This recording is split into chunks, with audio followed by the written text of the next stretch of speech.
pouquinho a gente vamos refutando aqui esse Augusto Nicodemos, né? Porque os vídeos dele é muito grande contra as pregações dele contra a igreja, né?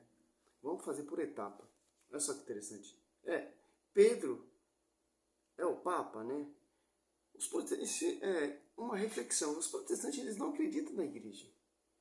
Os protestantes eles não acreditam no pastoreio do Papa Francisco, do pastoreio de Pedro. Mas os apóstolos acreditavam e obedeciam o pastoreio de Pedro.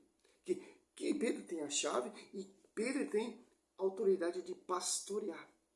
Quem deu para ele não foi homens. E a revelação também não veio de homens, foi o próprio Cristo. Mas vamos lá.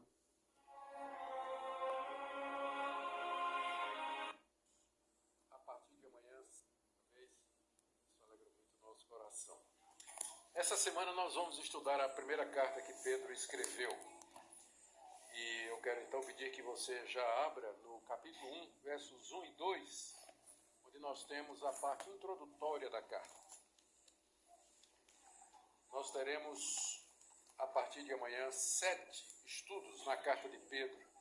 O alvo é cobrir a carta toda. Não sei se vamos conseguir, mas pelo menos é o planejado. É um estudo simples, totalmente distorcido.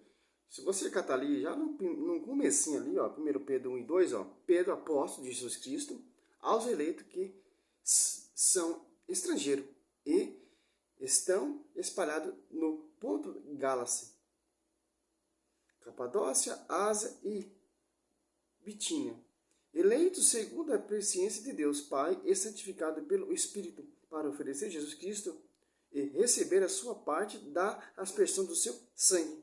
A graça e a paz vos seja dado em abundância. Quer dizer que aqui Pedro está mandando suas cartas para as comunidades que surgiram ali, sob o fundamento também dos apóstolos, dos discípulos. Pedro é o pastor universal, está mandando suas cartas para aquelas comunidades. Que comunidades são essas? Ali da Ásia, ali da Galácia, ali da Capadócia, Bitínia. Por quê? Para participar do quê? Da Eucaristia. Olha só que interessante, Mateus 26, ó. Interessante, ó. Durante a refeição, Jesus tomou o pão, benzeu o partiu e deu aos seus discípulos, dizendo: tomai e comei, isso é meu corpo. Tomou depois o cálice, rendeu graça e deu-lhe, dizendo: bebei dele todo, porque isso é meu sangue, o sangue da nova aliança, derramado por muitos homens em remissão dos vossos pecados. Ó, não derramado por todos, mas por muitos. Porque aqueles que está agregado sobre esse pastoreio, sobre esse fundamento dos apóstolos, sobre a igreja mística, o corpo de Cristo, esposa de Cristo, está em sintonia. Por isso que o Pedro está falando ali, ó, 1 Pedro 1 e 2. Participação do sacrifício que está congregado na sede, na igreja que foi fundada e edificada sobre o fundamento dos apóstolos. Tanto que se cata 2 Pedro 5, ele cita o ancião também, que ele é o ancião, que ele é o pastor universal, e está mandando suas cartas lá para a igreja lá da Babilônia, está mandando suas cartas lá para igrejas. Marcos é discípulo, filho na fé de Pedro. O primeiro a pegar o evangelho que ele escreveu com a pregação oral de Pedro, como vai dizer a Patrícia Eusébio de Cesaré. A igreja escolhida da Babilônia saúda-vos, assim como também Marcos, meu filho. Olha só que interessante. Essa Babilônia aqui é a Roma pagã, como vai dizer aqui no escrito de Eusébio de Cesaré. Mas vamos ver qual é a distorção, né? Não sei se vamos conseguir, mas pelo menos é o planejado. Essa carta é importante para nós por vários motivos. Primeiro, ela fala muito a respeito da...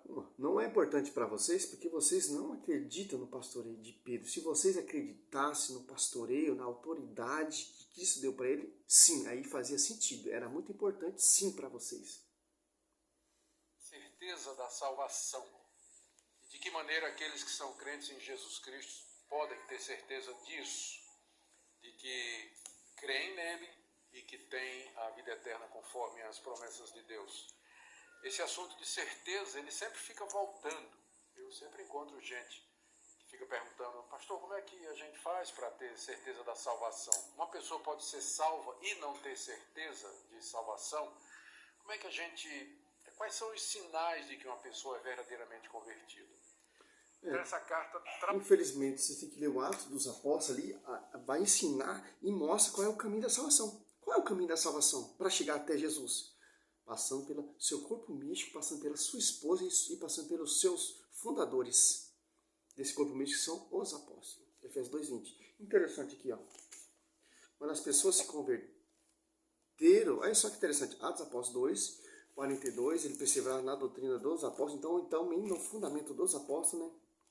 Em outras traduções, olha só, Atos dos Apóstolos 2:42, perseverava ele na doutrina dos apóstolos, na reunião, em comunhão, na fração do pão e na oração. De todos eles se apoderou o temor, pois pelos apóstolos foram feitos também muitos prodígios e milagres em Jerusalém. E o temor estava em todo o coração. Olha só. Essa é a verdade. Qual é a verdade, servo? A unidade.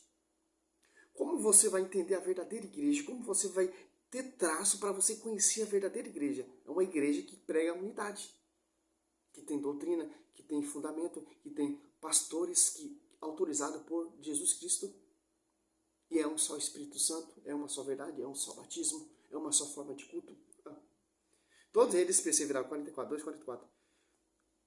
Todos os fiéis viviam unidos e tinham tudo em comum.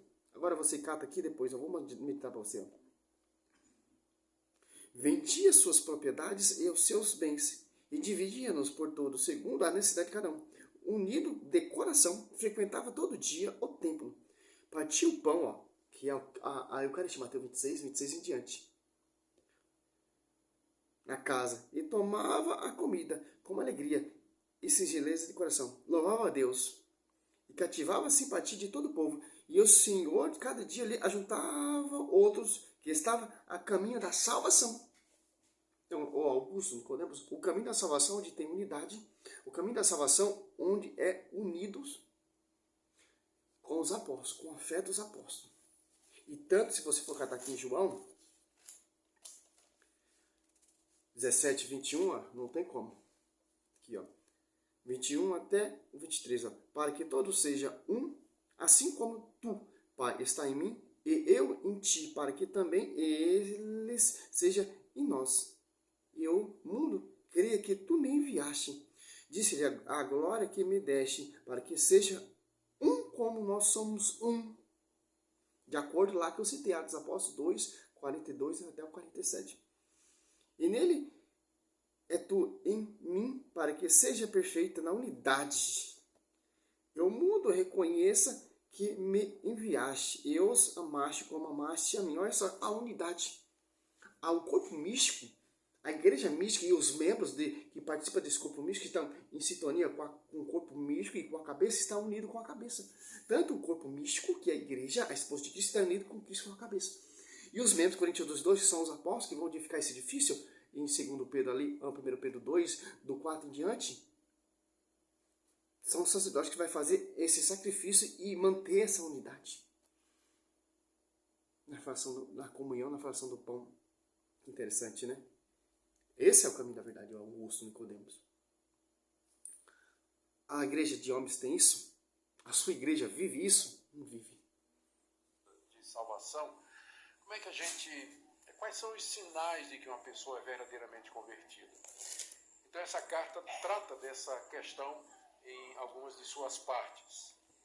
Também ela fala muito sobre alegria em meio ao sofrimento.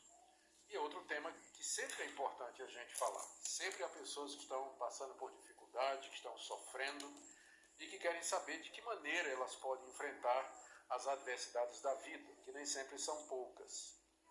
E Pedro trata bastante dessa questão. Praticamente em quase todos os capítulos ele tem uma palavra a respeito do sofrimento. Introdução, Pedro 1, 2. Augusto Nicodemos tenta explicar, né? Meio a ele. E não somente isso, a carta também fala de como nós devemos enfrentar as perseguições.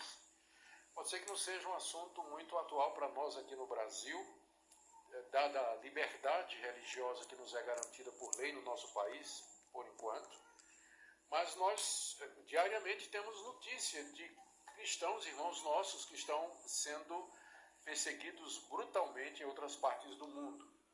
Agora eu não entendo, o cara quer ensinar o ensinamento do apóstolo Pedro, que ele é o porta-voz, que ele é o papa, mas os caras não acreditam no seu pastor. Aí como você vai ensinar uma coisa que você não acredita?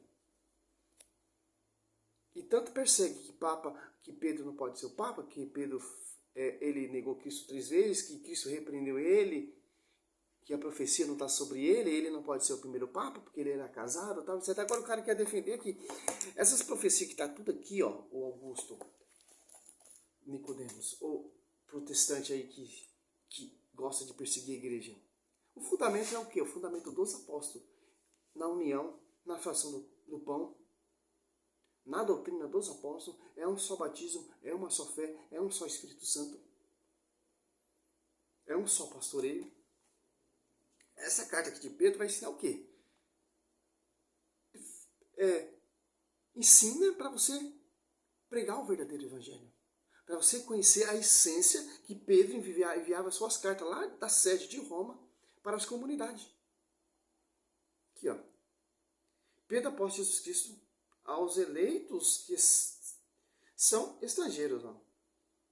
Estão acompanhados no ponto Gálacia, Capadócia, Ásia e Bitínia, eleitos segundo a presciência de Deus Pai, santificado pelo Espírito, para oferecer a Jesus Cristo e receber sua parte da aspersão do seu sangue.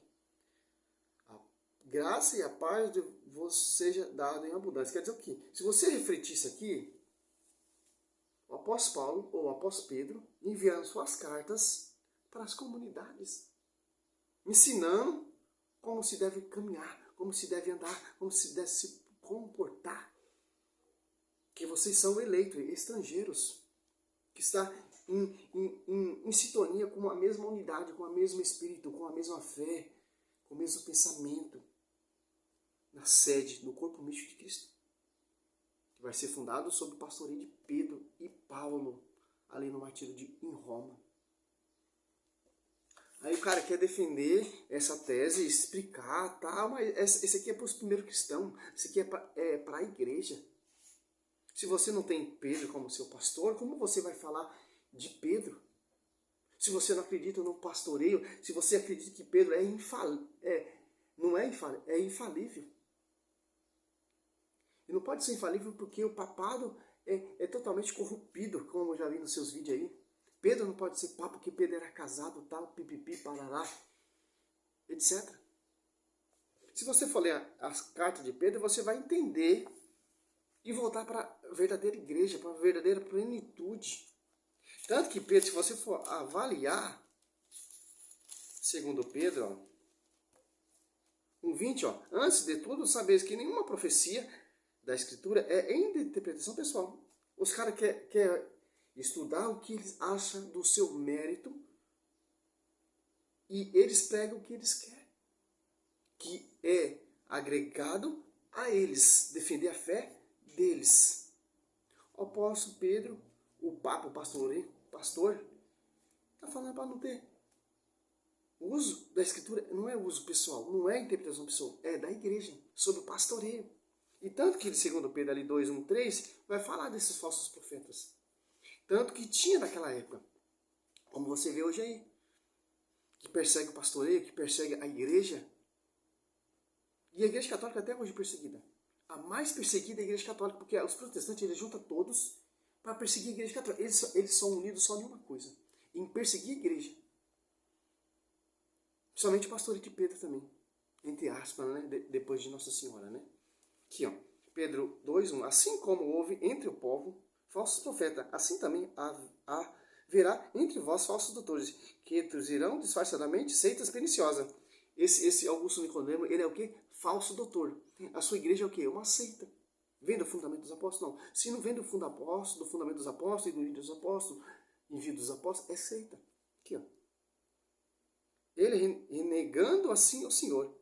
Os que resgatou atrairão sobre si uma ruína repentina. Muitos seguirão nas suas desordens e serão deste modo a causa do caminho da verdade ser caluniado. Ó. Movido por cobiças, eles vos hão de explorar por palavras cheias de astúcia. Há muito tempo a condenação os ameaça e a sua dor. Sua ruína não dorme. Então manda ele estudar aqui, ó, daquele que quer falar tanto de Pedro, manda ele estudar aqui, ó, 2 Pedro 2. Aqui vai ter toda uma receita dos falsos profetas.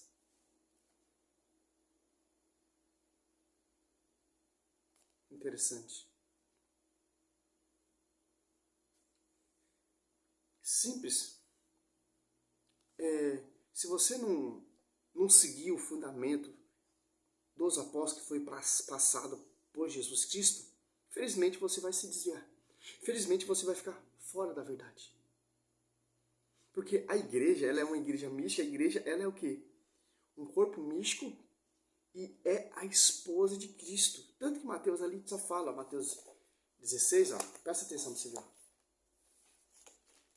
Muitas pessoas não percebem isso. Ó. Eu te declaro, tu és Pedro 18. E sobre essa pedra edificarei a minha igreja. Ó. Igreja. Então, é a esposa de Cristo. Então, o único caminho da salvação, Augusto Nicodemos, é passando por esse corpo místico. E sob o fundamento e ensinamento dos apóstolos que foi dado por Jesus Cristo, não o Velho Testamento, mas o Novo. A unidade, um só batismo, um só Espírito Santo, um só pastoreio. Que interessante. Essa é a verdade. Esse é o fundamento. Salve Maria, sou servo missionário.